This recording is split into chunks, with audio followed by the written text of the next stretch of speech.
Hello, everyone. My name is Jenny, and as part of SPED 756, I'm going to be responding to the Module 1 Lives Worth Living questions. The first one is, how did institutionalization impact the disability rights? It stunted the dreams and desires of those that were disabled.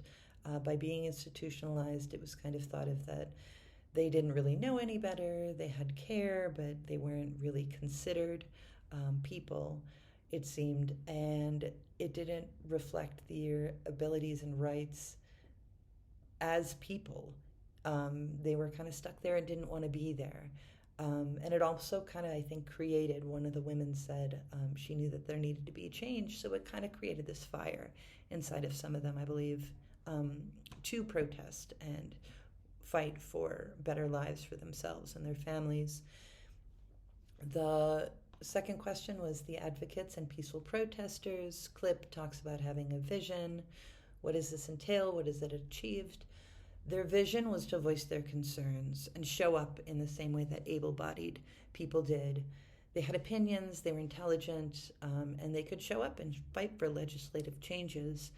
It looked different, which I think was helpful in impacting the community and impacting the police officers and the people involved in changing laws to see how they could show up and see that they were capable of doing everything that able-bodied people were able to do.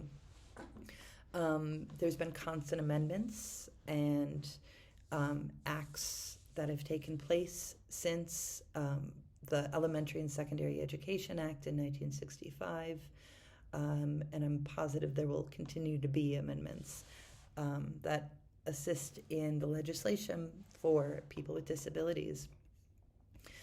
The third question is, one of the commentators in the clip talked about President George H.W. Bush signing the document that she compares to the Emancipation Proclamation. So the comparison that was made to the Emancipation Proclamation, which was legislation signed by Lincoln in the 1800s that allowed slaves to be freed, like 4,000 slaves to be freed, frankly. It was the same in that these people were being held in institutions and they didn't have the right to live freely. So there were no laws stating that they were allowed to be treated equally alongside their non-disabled counterparts in the educational system and in life. And this reminds me of one of the readings that we did about Brown v. Board of Education, that was determined unconstitutional that Black children were segregated from their white peers, and it did not afford them the equal education as their white peers, as they were first kind of seen as Black and then as children, which denied them the same opportunities.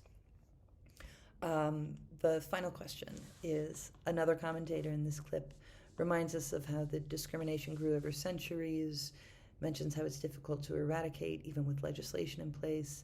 So as a leader, kind of what will I be doing about this? Well, the pattern that people have seen in the history of the United States has shown that it is very difficult to eradicate discrimination, as we still fight for equal rights for Black and Brown people, the Asian community, gender equality, LGBTQIA plus community, there's classism, and of course, obviously, the disabled community. In a leadership role, I think it's important to confront any type of discrimination and discuss the matter so that you can kind of get to the root of the problem and see where this notion has been developed, and just kind of expose it. People don't feel safe if they're not being supported and heard, so I think it's important to understand the perspective of others, but I also think it's important to call discrimination out as soon as it's seen and heard, and come to kind of a settlement as we work with children. What kind of message does this teach children if, as an administrator, I'm not confronting the issue right away?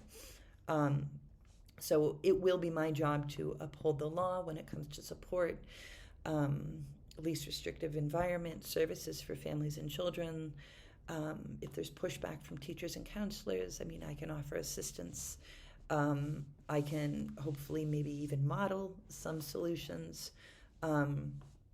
because I've been in the classroom for about 20 years, but I can only think that I will do my best in a leadership role and, like I said, in combating and confronting discrimination for all people. Thanks.